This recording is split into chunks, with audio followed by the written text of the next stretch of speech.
Il est 6h30, partons en Côte d'Ivoire. Madame, monsieur, bonjour et bienvenue. L'opération de révision de la liste électorale a démarré hier sur toute l'étendue du territoire ivoirien. Et c'est la ville de Guiglo qui a été choisie pour abriter la cérémonie officielle. À cette tribune, le président de la CEI a invité les populations à prendre part à cette vaste opération déterminante pour les prochaines échéances électorales en Côte d'Ivoire. Sidonie Davila nous propose le compte-rendu depuis Guiglo. Ce premier jour du démarrage de l'enrôlement sur toute l'étendue du territoire national, nous rencontrons Julien à Guiglo. La vingtaine révolue, il n'est pas encore sur la liste électorale. Je suis de passage à Guiglo. Je ne me suis pas encore fait enrôler, mais d'ici lundi, mardi, je vais venir me faire enrôler parce que je suis un citoyen et dois voter. Guiglo est une ville de l'Ouest située dans le Cavali. La région enregistre que 17% d'inscriptions, d'où ce choix stratégique de la CEI pour le lancement de l'enrôlement, première étape de la révision de la liste électorale. En raison notamment de tensions récurrentes, voire de violences qui ont pu s'y dérouler dans un passé pas très lointain, à la faveur de compétitions électorales censées être de simples moments populaires de choix entre les filles et les fils de votre région. Pour ces raisons, il nous a paru utile de lancer depuis ici le message solennel de décrispation et de paix dans la conduite du processus électoral à l'occasion du lancement de la révision de la liste électorale 2024. En présence des autorités locales, dont la présidente du conseil régional, Anne Loto, le président de la CEI, Ibrahim Koulibaly Kubière, a apporté des explications détaillées de cette opération. Cette année, la commission électorale indépendante a repoussé la limite d'âge pour l'enrôlement des nouveaux majeurs au 28 février 2025, soit avant la publication de la liste provisoire. Ainsi, tous ceux des jeunes qui n'auraient pas 18 ans au moment de la période d'enrôlement, mais qui auront atteint cet âge qui correspond à la majorité civile le 28 février 2025, pourront solliciter leur inscription sur la liste électorale. Le gouvernement a également décidé de faciliter l'obtention du certificat de nationalité en le délivrant gratuitement. Cette année, la commission électorale indépendante a institué une innovation consistant à permettre la radiation des électeurs décédés dès l'étape de l'enrôlement ou de la collecte des données.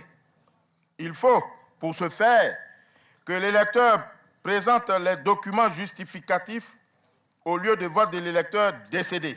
Il s'agit donc, comme document, de son acte de décès ou son certificat de décès ou encore du certificat de genre de mort.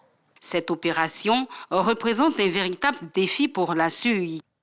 Nos machines sont configurées pour accueillir journellement 50 requérants, soit une capacité maximum d'absorption de plus de 13 millions de requérants sur les 23 jours, alors que nous attendions environ 4 500 000. Le séjour du président de la CEI s'est conclu par une visite dans l'un des centres d'enrôlement au groupe scolaire Résidence, où il a pu vérifier le bon déroulement des inscriptions sur le terrain. Depuis le début de la journée jusqu'à la mi-journée, 7 personnes se sont inscrites dans ce centre. Je ne me suis pas inscrite en 2018 parce que ma carte n'était pas disponible. Donc c'était un peu difficile. Maintenant que j'ai la carte, je me suis fait inscrite et pour ça, je suis très heureuse. J'étais à Abidjan et je me déplaçais pour accomplir mon devoir civique. Voilà, c'est un peu fatigant et Dieu merci, c'est une aubaine. Donc je profite pour changer de lieu de vote afin de pouvoir accomplir ce devoir civique-là tranquillement. Les cadres de la région, quant à eux, se mobilisent pour sensibiliser la population et encourager une participation massive. Je pense que tout sera fait, aussi bien au niveau de la CEI qu'au niveau de l'administration, puisque sont entre en ligne de compte l'administration préfectorale, mais aussi la justice, et que tout ceci, n'est-ce pas, concorde pour que nos parents disposent rapidement, n'est-ce pas, de leurs papiers. À ce jour, ce sont 8 120 000 électeurs qui figurent déjà sur la liste électorale nationale. Voilà, on vous invite donc à vous inscrire massivement sur la liste électorale. Il y a quelques jours, une délégation du Parlement panafricain s'est rendue à la permanence du Sénat, ici à Abidjan.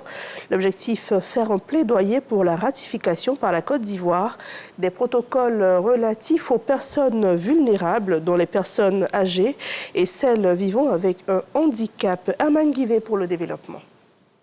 Permanence du Sénat à Abidjan.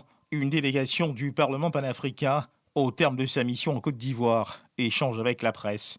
Le but de cette mission, travailler dans le cadre d'un plaidoyer pour la ratification par la Côte d'Ivoire des protocoles relatifs aux personnes âgées, aux personnes handicapées, à la protection sociale et à la sécurité sociale. Le Parlement, en plus de ce protocole sur les personnes handicapées, a développé une loi type pour la protection des personnes handicapées. Une fois qu'une loi type a été élaborée, votée au niveau du Parlement, approuvée au niveau de l'Union africaine, c'est à chaque pays maintenant d'utiliser cette loi type et de la domestiquer, c'est-à-dire de l'internaliser pour permettre à tout Africain de jouir pratiquement des mêmes droits où qu'il soit.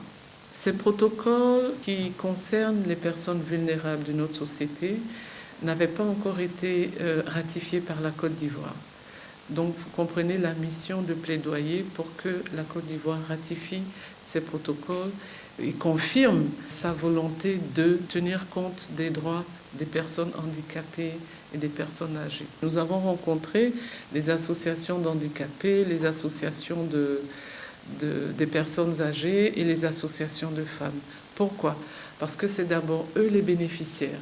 Donc, il est important qu'ils soient informés de ce que ces instruments existent au niveau de l'Union africaine et qu'il nous appuie aussi dans le plaidoyer pour que ces instruments puissent être ratifiés. Le Parlement panafricain est le troisième organe de l'Union africaine après la conférence des présidents et le Conseil consultatif. Il a pour mission la coordination et l'harmonisation des lois et politiques des États membres, mais aussi de faciliter la mise en œuvre des objectifs et programmes de l'Union africaine.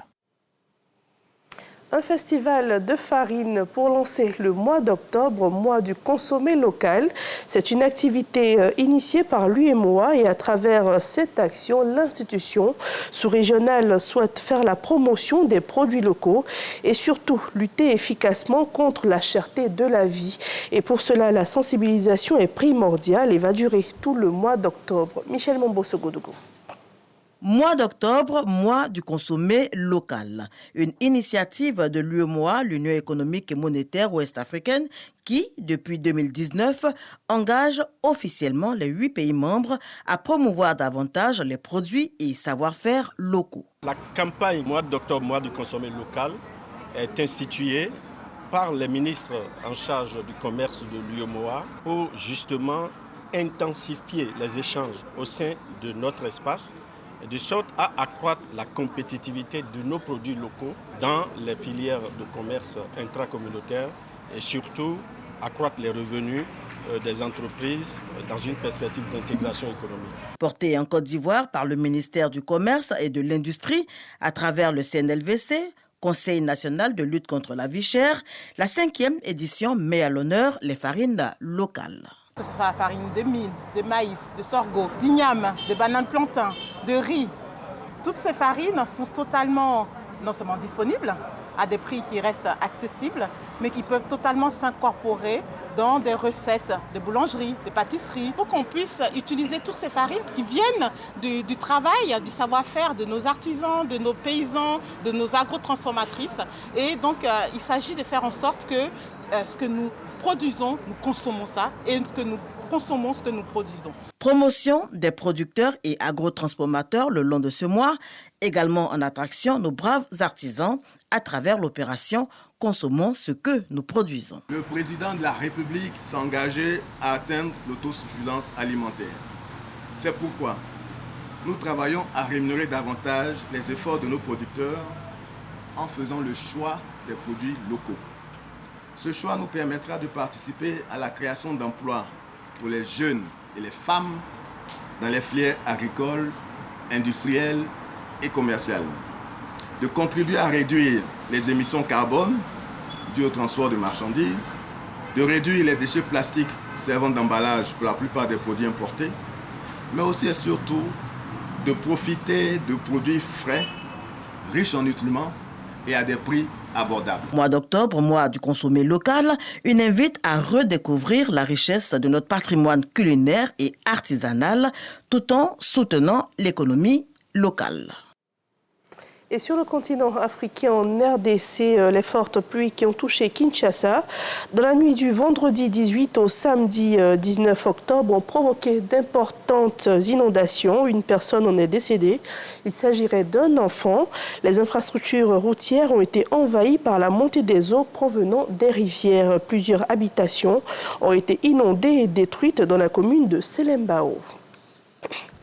Au Mozambique, deux proches de l'opposant Venancio Mondlane ont perdu la vie dans la ville de Maputo. Ils ont été attaqués par des assaillants qui ont ouvert le feu sur leur véhicule.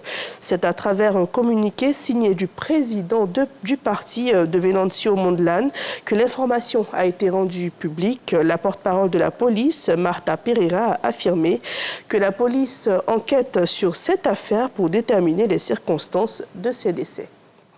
Fin de ce journal. Merci à tous de nous avoir suivis et bonne fin de semaine.